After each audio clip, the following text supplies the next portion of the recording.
হৃদয় এক বিজ্ঞাপন। অনুৰাধা শৰ্মা পূজাৰী। পাঠ দেৱাহুতি জুমিদা। আজিৰ খণ্ডটি পঞ্চদশ খণ্ড। ৰাঙামাছিৰ মুখখন আৰু ৰঙা পৰিল। ভাস্বতীয়ে দেখিলে এই মুহূৰ্ততে হয়তো ৰাঙামাছিও কান্দি পেলাব, কিন্তু তেওঁ কন্দা নাই। বিচনাত আকৌ বহিলগৈ। তাৰপিছত ধীৰে ধীৰে আবৃত্তিৰ সুৰত গাবলৈ ধৰিলে।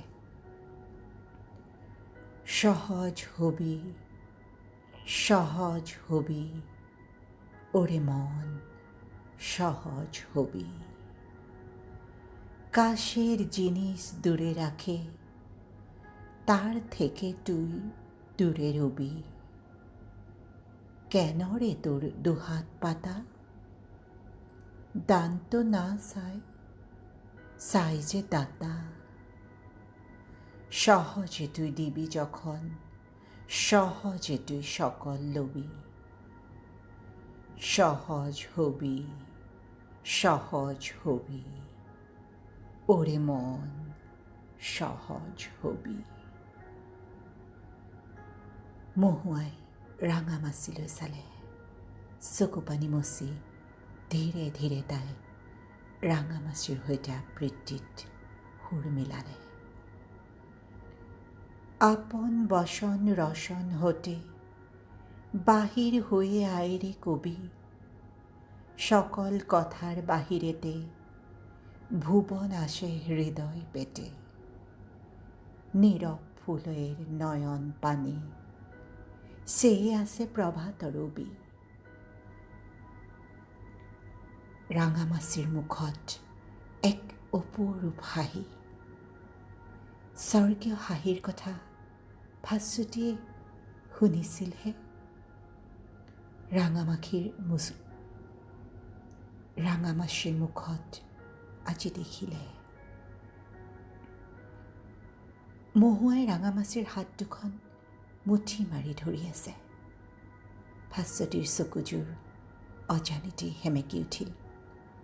এক অবিস্মৰণীয় দৃশ্য। মহুৱাই ভাবিছে, মই তাইক কেৱল দিয়েই আহিছোঁ, কিন্তু মোতকৈ তাই মোক বেছি দি আহিছে।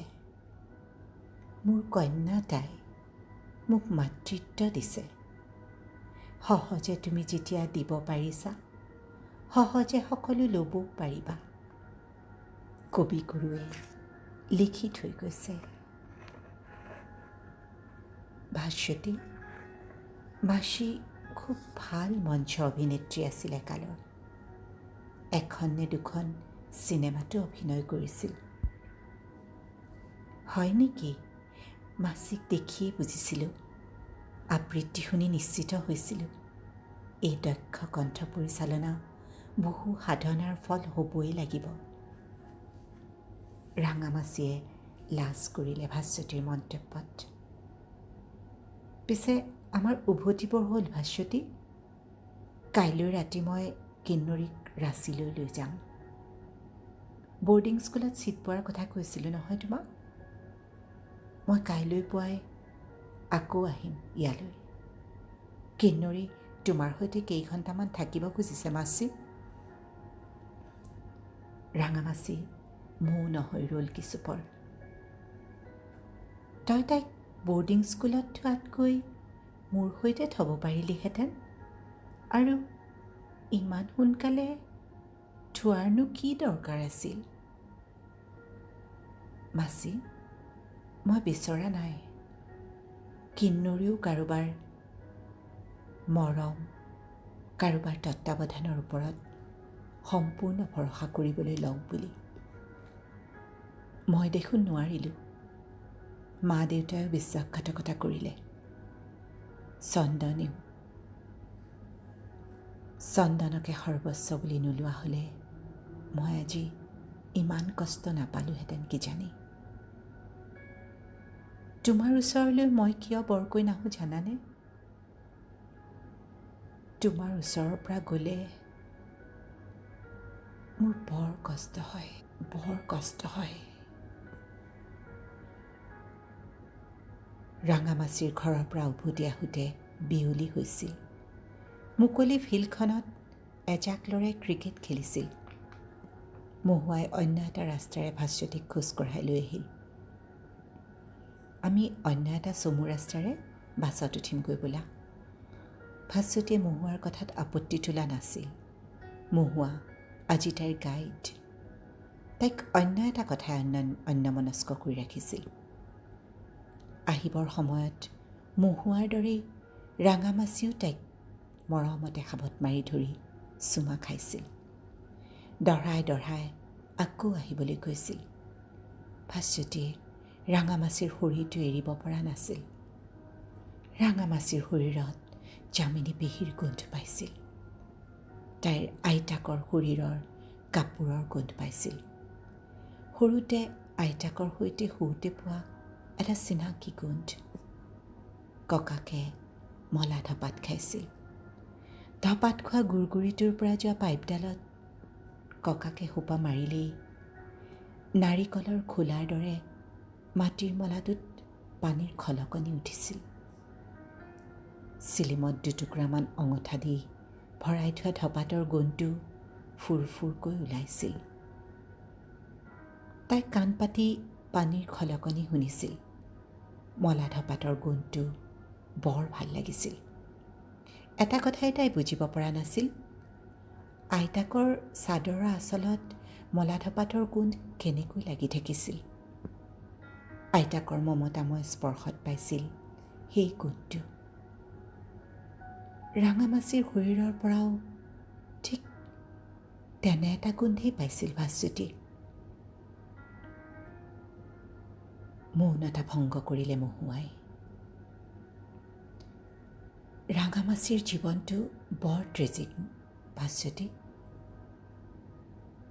দেখিয়েই গম পাইছোঁ এই মানুহগৰাকীয়ে বিয়া বাৰু নকৰালে নেকি।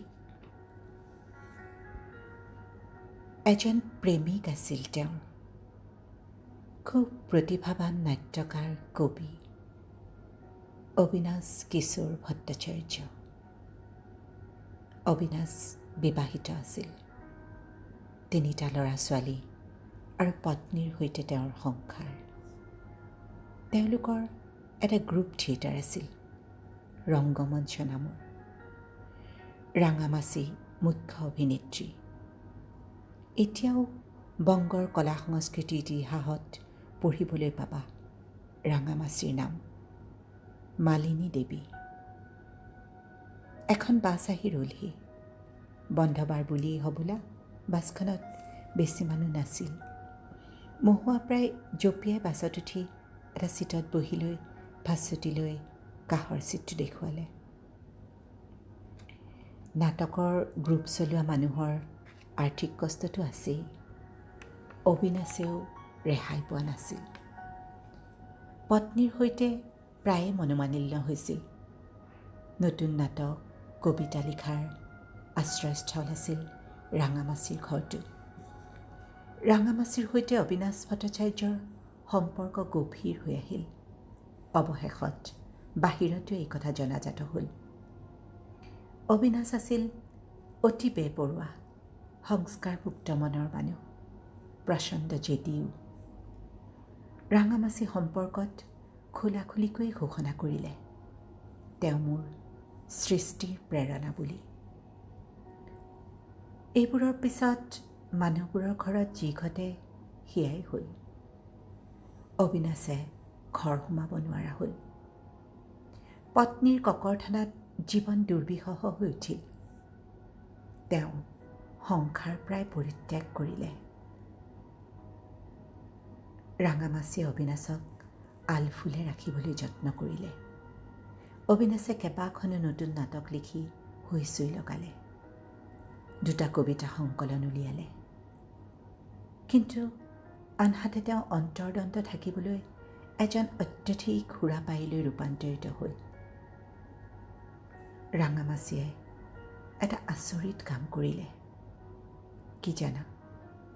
অবিনাশৰ পত্নী আৰু ল'ৰা ছোৱালীৰ নামত মাহে টকা পঠাবলৈ ল'লে।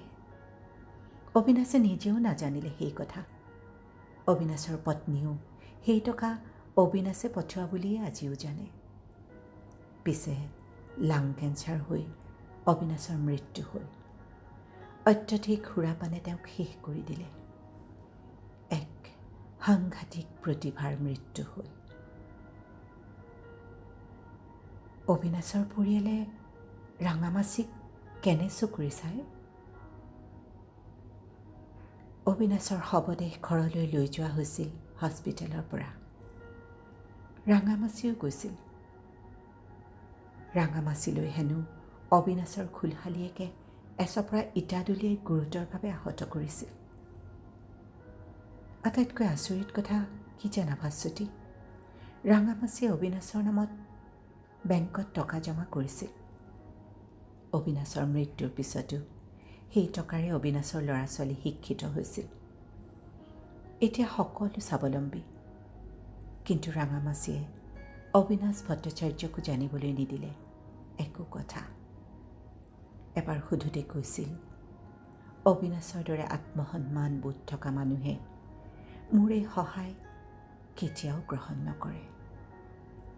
বুদ্ধি কৰি সেয়ে নাটক চোৰ কিছু ৰাহি টকা তেওঁৰ পৰিয়াললৈ পঠোৱা হয় বুলি কোৱা হৈছিল। অবিনাশে কেতিয়াও টকা পইচাৰ হিচাপত নোসোমাইছিল। চন্দনৰ সৈতে ৰাঙামাছিৰ কেনেকৈ সম্পৰ্ক হ'ল মহুৱা? চন্দন তেওঁলোকৰ গ্ৰুপ থিয়েটাৰৰ অভিনেতা কৰ্মী আছিল। গ্ৰুপটো ভাঙি যোৱাৰ পিছত একমাত্ৰ চন্দনে ৰাঙামাছি আৰু অবিনাশৰ নিজৰ মানুহ হৈ থাকিল। অবিনাশৰ মৃত্যুৰ সময়তো ৰাঙামাছিৰ কাষত চন্দন আছিল। মহুৱাই বিষণ্ণভাৱে খিৰিকীৰে সন্ধিয়াৰ মহানগৰীখনৰ ব্যস্ততাৰ ৰূপ চাই কথাবোৰ কৈছিল। অবিনাশৰ লেখাবোৰ কি হ'ল? যিবোৰ প্ৰকাশ হোৱা নাই সেইবোৰ মাছিৰ হাততে আছে। এবাৰ এখন নাটক এজন বিখ্যাত পৰিচালকে লৈ গৈছিল নিজৰ গ্ৰুপৰ হতুৱাই কৰাবলৈ। পিছে তেওঁ যেতিয়া নাটকখন নিজৰ বুলি প্ৰচাৰ চলালে, মাছিৰ আৰু তাৰপিছত কাৰো প্ৰতি বিশ্বাস নোহোৱা হ'ল আৰু কাকোতে অবিনাশৰ নাটকো নিদিয়া হ'ল। এখন আধা লেখা পাণ্ডুলিপিও মাছিৰ হাততে থাকিল। তেওঁ কৈ থৈছে, মৰিলে তেওঁৰ চিতাত সেইখিনি তুলি দিবলৈ যেন নাপাহৰোঁ। ভাস্বতীয়ে তপত মানিলে। ৰাঙামাছি আৰু অবিনাশ ভট্টাচাৰ্যৰ সম্পৰ্কৰ নাম কি হ'ব পাৰে বাৰু? প্ৰয়াগে ইমান গভীৰভাৱে ভাস্বতীক কেতিয়াবা ভাল পাইছিলনে? হয়তো পাইছিল, কিন্তু প্ৰয়াগে এই সম্পৰ্কৰ মূল্য নিৰ্ধাৰণ কৰিব জনা নাই। জনা হ'লে ভাস্বতীয়ে সকলো সময়তে হৃদয়ত অনুভৱ কৰি নাথাকিলহেঁতেন চিন্ময়ৰ অস্তিত্বক। ভাস্বতী বাহিৰত যিমানেই সুস্থিৰ হৈ থাকিবলৈ যত্ন কৰিছে, চিন্ময়ৰ পৰা যিমান আঁতৰি থাকিবলৈ যত্ন কৰিছে, সিমানেই অনুভৱ হৈছে চিন্ময় তাইৰ মনৰ মাজত প্ৰতিটো পল অনুপলত বিচিত্ৰভাৱে অহা যোৱা কৰি ফুৰিছে।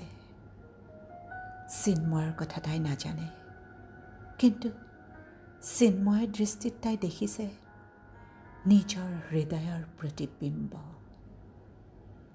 চিন্ময় আগৰ দৰেই গম্ভীৰ, কিন্তু তাৰ মাজতে ইণ্টাৰকমত ভাস্বতীক জনায়, ভাস্বতী, ছবি আঁকিছোঁ, কেতিয়াবা চাবা। নতুবা হঠাতে ক'ব, তোমাক আজি বেয়া দেখিছোঁ, কাপোৰযোৰো বেয়া, মুখখনো গোমোঠা। ভাস্বতী তাৰ পিছৰে পৰাই অন্যমনস্ক হৈ পৰে। এক মধুৰ আৱেশেৰে পাৰ কৰি দিব পাৰে তাই দিনটোৰ সৰহভাগ সময়। কি ভাবিছা ভাস্বতী? ভাস্বতী এক মুহূৰ্ত ভাবিলে, তাই ক'বনে চিন্ময়ৰ কথা? নকয়। কিছুমান অনুভূতি একান্ত নিজা, ভাগ বতৰা নহয়। প্ৰয়াগৰ কথাও তাই কাকো কোৱা নাছিল। আজিও প্ৰয়াগক কোৱা নাই নৈপৰীয়া বতাহজাকৰ কথা। ক'ব পৰা নাই আজিও হৃদয় জুৰি বিয়পি থকা দুপাহ কেতেকী চম্পাৰ সুবাসৰ কথা। ভাস্বতীয়ে স্বাভাৱিকভাৱেই ক'লে, একো ভবা নাই বুলি নকওঁ মহুৱা, কিন্তু মই যি ভাবিছোঁ সেয়া তোমাক নকওঁ। মাত্ৰ ইয়াকেই ক'ব খোজোঁ, আমি দিনে দিনে এটা ডাঙৰ বস্তু হেৰুৱাইছোঁ। কি বস্তু? কি বস্তু ভাস্বতী? শ্ৰদ্ধাবোধ। যি শ্ৰদ্ধাবোধ ৰাঙামাচি আৰু অবিনাশ ভট্টাচাৰ্যৰ প্ৰেমৰ মাজত আছিল, যি শ্ৰদ্ধাবোধ মোৰ ককা আইতাৰ মাজত আছিল, সেই শ্ৰদ্ধাবোধ আমি আজি হেৰুৱাই পেলাইছোঁ। মহুৱাই একো নামাতিলে। তাই একান্ত মনে বাছৰ খিৰিকীৰে বাহিৰলৈ চাই গ'ল। ভাস্বতীয়েও মহুৱাৰ দৃষ্টি অনুসৰণ কৰিলে। অন্ধকাৰ নামি আহিল মহানগৰীলৈ। যৌৱনময়ী হাস্যময়ী গাভৰুলৈ পলকতে ৰূপান্তৰিত হ'ল চহৰখন। শাৰী শাৰী বিজুলী বাতিৰ পোহৰত অহা যোৱা কৰিছে গাড়ী, বাছ, ট্ৰাম, ব্যস্ত মানুহৰ লৰা ধপৰা। মই এছপ্লেনেডত নামিম ভাস্বতী, তুমি মেট্ৰ' ধৰিবানে? ভাস্বতীয়ে মূৰ দুপিয়ালে। আজি এটা ভয়ানক ৰাতি মই পাৰ কৰিব লাগিব। কিন্নৰীক কালি মই লৈ যাম। কাইলৈৰ পৰা মই কিন্নৰীক যেতিয়াই মন যায় চাব নোৱাৰিম, মৰম কৰিব নোৱাৰিম। মই মানসিকভাৱে প্ৰস্তুত হ'ব লাগিব আজি। সম্ৰাটক তুমি কি হিচাপে গ্ৰহণ কৰিছা মহুৱা? যদি তুমি ক'বলৈ বেয়া নোপোৱা, হঠাতে ভাস্বতীয়ে সুধিলে। মহুৱাই হাঁহিলে, তলৰ ওঠখন কামুৰিলে চিন্তিতভাৱে। সম্ৰাটে কিন্নৰীক ভাল পায়। এটা কথা ঠিক, সম্ৰাট এতিয়া মোৰ জীৱনৰ কাণ্ডাৰী। তাতকৈ একো নহয়। ভাস্বতী, তোমাক মোৰ খুব নিজৰ যেন লাগিবলৈ ধৰিছে। আচৰিত কথা কি জানা? এই বিশাল মহানগৰত লাখে লাখে মানুহ, অথচ মোৰ কোনো বন্ধু নাই। মই গৰ্বিত হ'ম মহুৱা, তুমি যদি সেই সন্মান মোক দিয়া। ৰিয়েলি ভাস্বতী, মই ভাবিব পৰা নাই তুমি এনেকৈ ক'বা বুলি। মহুৱাই ভাস্বতীৰ এখন হাত নিজৰ হাতলৈ তুলি ল'লে। এজন এবাৰ আগবাঢ়ি আহিছিল বন্ধু হিচাপে। প্ৰায় এবছৰমান পিছত এদিন মোৰ ফ্লেটত তেওঁ মাজৰাতি আহি উপস্থিত। কি কৰিলে জানা? ভিতৰ সোমাই তেওঁ মোৰ পিন্ধা কাপোৰ টানি আজুৰি ফালিবলৈ উপক্ৰম কৰিলে। বিশ্বাস কৰা, তেতিয়াও মই তেওঁ কিবা ধেমালি কৰিছে বুলিয়েই ভাবিছিলোঁ। কিন্তু মোৰ ভুল হৈছিল। তেওঁ মোক ভিতৰৰ বেডৰুমলৈ চোঁচৰাই নিছিল, য'ত কিন্নৰী গভীৰ টোপনিত লালকাল দি আছে। বাধা দিয়াত তেওঁ মোক মাটিত বগৰাই পেলাইছিল। দুটা চৰ মাৰিছিলোঁ। মই চিঞৰি মানুহ মাতিম বুলি ভয় দেখুৱাইছিলোঁ। তেওঁ গুচি গৈছিল। যাওঁতে কি কৈছিল জানা? ইয়াৰ প্ৰতিশোধ মই ল'ম। তেওঁ কোন জানা? আদিত্য ভাৰ্গৱ, লিজেণ্ড ইণ্ডিয়াৰ আদিত্য। প্ৰতিশোধ লৈছিল মোৰ বদনাম ৰতি, মোৰ দুখ, মোৰ প্ৰেম, মোৰ সকলো ব্যক্তিগত অনুভূতি বজাৰত মেলি ৰং চাইছিল। যিবোৰ কথা একান্ত বিশ্বাসীজনক ক'ব পাৰি, তেনে কথাবোৰো বাদ পৰা নাছিল আদিত্যৰ ৰহনহনা ভাষাত। কাৰো ওপৰত বিশ্বাস নোহোৱা হৈছিল। মহুৱা যাবলৈ উঠিছিল। মোৰ শুভেচ্ছা দিবা কিন্নৰীক মহুৱা। তোমাৰ জীৱনৰ বঞ্চনা নকৰা সত্য একমাত্ৰ কিন্নৰী। মহুৱাই বিষণ্ণ মনেৰে হাঁহিলে, ক'লে, ধন্যবাদ। তুমি বিৰল দিন এটা উপহাৰ দিলা মহুৱা। ভাস্বতীয়ে দেখিলে মহুৱা খৰ খোজেৰে জনসমুদ্ৰত বিলীন হৈ গ'ল। ভাস্বতীৰ কৃতজ্ঞতা প্ৰকাশ শুনিবলৈ তাই নৰল।